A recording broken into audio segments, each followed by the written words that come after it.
Baik, bismillahirrahmanirrahim. Assalamualaikum warahmatullahi wabarakatuh. Perkenalkan, nama saya Aditya Satrio Nugroho dengan nomor NIM 102012229. Hari ini saya akan membahas tentang gender dalam pendidikan dasar, terutama kesetaraan gender dalam pendidikan dasar. Hari ini mata kuliahnya adalah metode 5302, studi komparatif pendidikan dasar di berbagai negara. Yang pertama, artikel pertama yang saya akan ulas adalah tentang kesetaraan gender dan pendidikan humanis. Penulisnya adalah Erda Fitriani tahun 2002. Selanjutnya, dalam artikel ini yang dibahas adalah urgensi kesetaraan gender. Yang pertama itu adalah target kesetaraan gender. Kata kuncinya adalah pembangunan berkelanjutan global. Artinya, mencapai kesetaraan gender dengan memperdayakan semua perempuan dan anak perempuan. Yang kedua adalah dalam latar belakang ini, artikel itu membahas tentang konstruksi sosial dan budaya dengan gender. Peran gender dibentuk oleh masyarakat, bukan kodrat. Artinya, peran gender itu dipengaruhi oleh budaya sosial sehingga bukan kodrat. Yang kedua adalah mempengaruhi norma dan ekspektasi sosial. Yang ketiga, budaya sering menempatkan perempuan pada posisi inferior. Nah, di sini ada grafik yang dimana ketimpangan gender di Indonesia terlihat bahwa 2024 ada ketimpangan gender itu di angka 0,42. Selanjutnya, dalam artikel tersebut membahas adalah pendidikan humanis sebagai solusi. Membangun masa depan yang adil dan beradab melalui pendekatan pendidikan yang berpusat pada manusia. Yang pertama yang membahas tentang keadilan dan inklusi. Artinya dengan menciptakan ruang belajar yang kolaboratif, membangun segregasi gender dalam pendidikan. Setelah membahas keadilan dan inklusi, adanya kesempatan merata, menjadikan akses setara bagi semua. Artinya tidak membedakan laki-laki perempuan, semuanya memiliki akses setara yang sama. Yang kedua, mendorong perlakuan adil untuk hasil optimal. Selanjutnya, dalam pendidikan humanistik yang dibahas adalah yang ketiga, pemberdayaan sosial. Artinya memutuskan siklus bias tradisional FUNDAS. Yang kedua, fondasi kemajuan sosial dan ekonomi. Selanjutnya, yang terakhir adalah potensi manusia, mengoptimalkan pembangunan inklusi. Yang kedua, mendorong pertumbuhan dinamis secara signifikan. Selanjutnya, implementasi pendidikan kesetaraan gender itu yang dibahas adalah, jadi pendidikan itu adalah hak fundamental setiap individu, memastikan akses dan kesempatan setara bagi semua tanpa terkecuali. Nah, selanjutnya, dalam implementasi artikel tersebut, pendidik sebagai fasilitator kesetaraan, mendorong partisipasi aktif peserta didik. Kata kuncinya adalah pendidik harus adaptif, partisipasi aktif. Selanjutnya, metode pembelajaran beragam, adaptasi media untuk semua gaya belajar dengan metode diferensiasi atau media edukatif dapat membantu dalam mengimplementasikan kesetaraan gender. Selanjutnya, materi bebas stereotip gender atau representasi inklusif dari berbagai perspektif. Artinya kata kuncinya adalah bebas stereotip. Yang kedua adalah representasi adil. Yang keempat adalah pembahasan penilaian objek dan transparan, fokus pada potensi individu, bukan gender. Ini objektif, tidak membedakan. Selanjutnya adalah integrasi holistik dalam kurikulum nasional. Artinya aspek gender terintegrasi ke semua mata pelajaran. Pendekatan holistik untuk menambah pemahaman dalam dan berkelanjutan. Melihat berbagai pihak dalam pengembangan kurikulum yang inklusif. Selanjutnya, pengalaman belajar di SD Jakarta itu yang pertama saya rasakan adalah kesadaran gender dini, artinya integrasi nilai kesetaraan gender dalam kurikulum. Yang kedua, mendorong penghormatan antar individu sejak usia dini. Kata kunci adalah mendidik tanpa batas gender.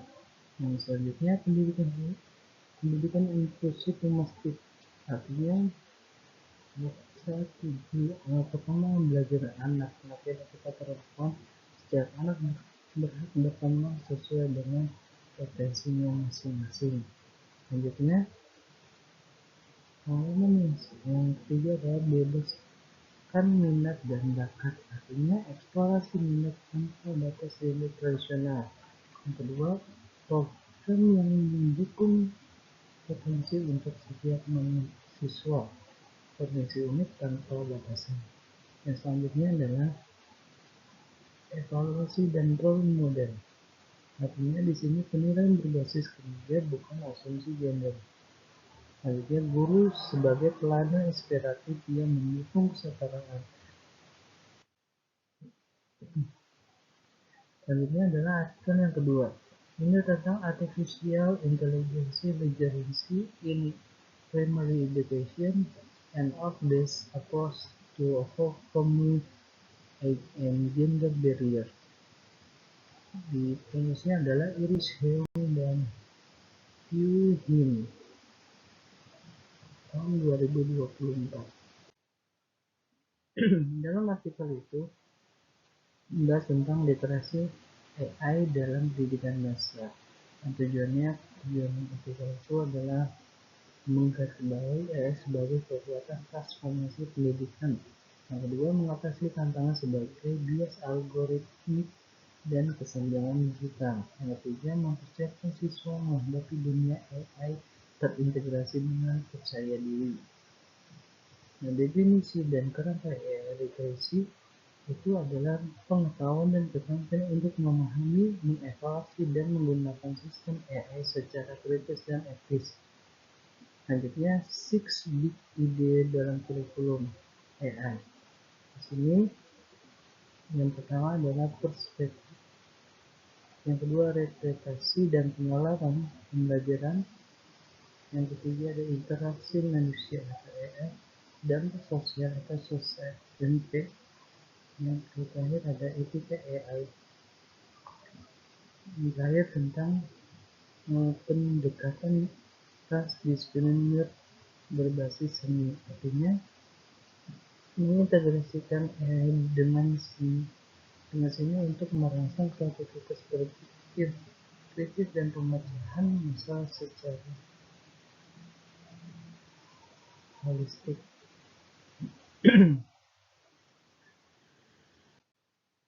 Selanjutnya, mengatasi hambatan gender dan usia dengan AI.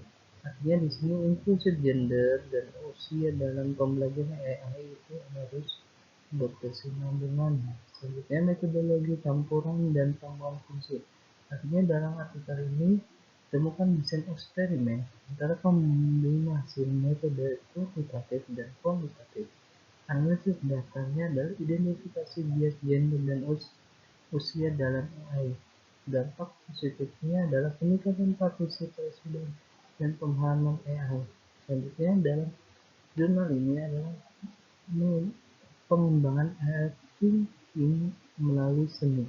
Artinya mendorong aktivitas pemecahan masalah dengan pendekatan artistik. Yang kedua, memahami prinsip algoritma AI melalui ekspresi visual dan konseptual. Yang ketiga, seni sebagai jembatan untuk memahami kompleksitas AI. Selanjutnya, motivasi dan keterlibatan AI itu sendiri. Yang pertama, program literasi dan relevansi meningkatkan hasil belajar. Monitoring dan komunitas mendukung rasa keberanian. Kisah sukses gratis peserta sebagai dorongan atau motivasi. Keterkaitan dengan modul MPDR 532 adalah urgensi kesetaraan gender membangun fondasi sejak dini. Selanjutnya, mengikis stereotip gender. Selanjutnya, peran teknologi dan pedagogis. Selanjutnya, pembelajaran inklusif. Kesimpulannya adalah pendidikan kesetaraan gender, artinya rekomendasi nilai dan norma sosial masyarakat adil dan setara.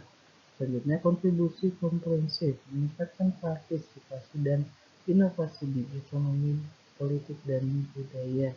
Selanjutnya, pedagogi inklusif inovatif, artinya mengembangkan metode belajar yang merangkul keberagaman individu dan gaya belajar.